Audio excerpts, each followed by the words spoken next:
ইলিশ রপ্তানির প্রভাব পড়েছে ইলিশের পাইকারি বাজারে। প্রায় ইলিশ শূন্য হয়ে গেছে বরিশালের পাইকারি বাজার। যাও আছে, দাম বেড়েছে কেজিতে 1 থেকে 150 টাকা। ব্যবসায়ীরা বলছেন 500 থেকে 690 গ্রাম ওজনের ইলিশ ভারতে পাঠাতে 1650 টাকা খরচ হলেও দাম ভেঙে দেওয়া হয়েছে 1523 টাকা। আর 1 কেজি সাইজের ইলিশের প্রতি কেজিতে খরচ হয় 2250 টাকা। এতে করে ক্রয়াদেশ পাওয়া ব্যবসায়ীরা কিনছেন ধীর গতিতে।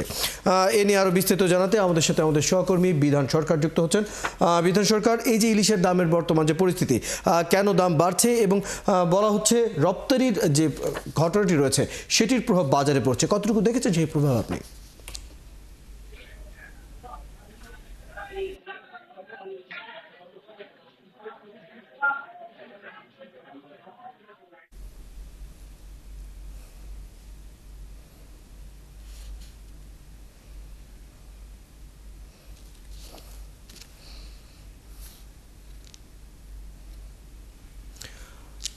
বিধান সরকার, ইলিশের দামের বর্তমান পরিস্থিতি জানাবেন এবং ইলিশের রপ্তানির ঘটনার উপরে যে প্রভাবটি পড়েছে ইলিশের বাজারে বলা হচ্ছে সেটি কতটা দেখতে পাচ্ছেন আপনি?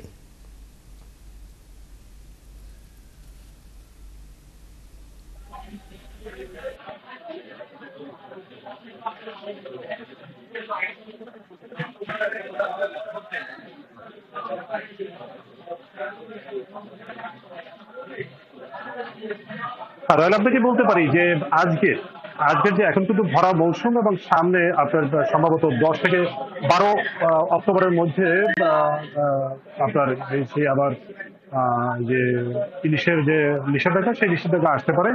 এখন যে অবস্থা, এখন কিন্তু ইলিশের যে রপ্তানি শুরু হয়েছে, ভারতে ইলিশ যাচ্ছে এবং গেল দুদিনে তারা এখান থেকে বরিশাল এই পাইকারি দোকান থেকে যে 4 জন আড়তদার, তারা 4 মেট্রিক টন মাত্র মাছ পাঠিয়েছে। তো প্রত্যেকে কিন্তু তাদের লাইসেন্সে 30 মেট্রিক টন করে বা মাছ পাঠাতে পারবে, ইলিশ পাঠাতে পারবে ভারতে। কিন্তু এখন যে অবস্থা, তারা এই যে রপ্তানি যে বাণিজ্যের যে সুযোগ পাবে সে জানার আগ থেকেই তারা কিন্তু ইলিশ কেনা শুরু করেছিল এবং এখন কিন্তু কদিন ধরে তারা ইলিশ কিনছেন না, তারা 2 দিন ধরে তারা ইলিশ কিনছেন না। এবং আজকে যেহেতু শুক্রবার, আপনারা দেখেন যে ইলিশ না কেনার ফলে বরিশালের এই যে মৎস্য অবতরণ কেন্দ্রটা বা পোর্ট রোডের, এটি কিন্তু একেবারে শুধুমাত্র ইলিশের জন্য খুব বিখ্যাত এবং দক্ষিণাঞ্চলের সবচেয়ে বড় একটা পাইকারি মোকাম ছিল এখান থেকে। এখানে সুবিধা এখান থেকে বা আপনার মাছ এখন আপনার এখানে যারা ভারতে পাঠাবে, তারা এখান থেকে ট্রাকে বোঝাই করবে এবং রাত 11টার দিকে ট্রাক ছাড়লে পরদিন সকাল 6টা কি 7টার মধ্যে কলকাতা বাজারে গিয়ে তারা করতে পারবে। এই সুযোগটি কিন্তু এই বাজারে আছে বলে এই পোর্টের এই বাজারটি কিন্তু সবসময় ইলিশের জন্য জমজমাট থাকে।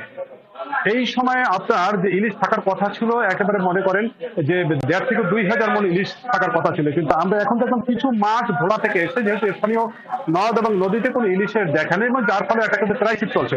এই ক্রাইসিসের মধ্যে এখন কিছুটা মাছ পড়তে সমুদ্রের কাছাকাছি উপকূলীয় অঞ্চলে, সেখানের মাছ কিন্তু সমুদ্রের মাছ এবং আমাদের স্থানীয় মিঠা পানির মাছের মধ্যে পার্থক্য থেকে অনেকটা, যেমন কেজি প্রতি 150 থেকে 200 টাকা আপনার ব্যবধান থাকে।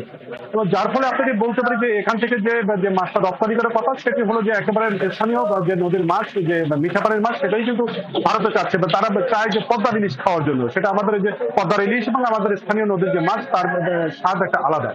কিন্তু সেই মাছ না পাঠিয়ে কিন্তু এখন পাঠাচ্ছে কিন্তু যে রপ্তানিকারকরা বাধ্য হয়ে সমুদ্রের মাছ কিছুটা তারা কিনছেন এবং এখন তারা কিনছেন না বলে আজকে কিন্তু বাজার দর অনেকটাই কমে গেছে এবং মন প্রতি 4 থেকে 5,000 টাকা আপনার কোনো মাছের সাইজে কমে গেছে। তবে মাছের সাইজ এবং আপনার বলতে পারি যে এখানে কিন্তু আকারটা ছোট, জাতটা বলা যেতে পারে জাতটা একটু বড় হতে পারে, বা যেটা 4 কেজি হয়, এরকম ধরনের মাছের সংখ্যাই বেশি, যেগুলো সমুদ্র উপকূলবর্তী এলাকা থেকে এই বরিশালের এই মৎস্য অবতরণ কেন্দ্রে এসেছে।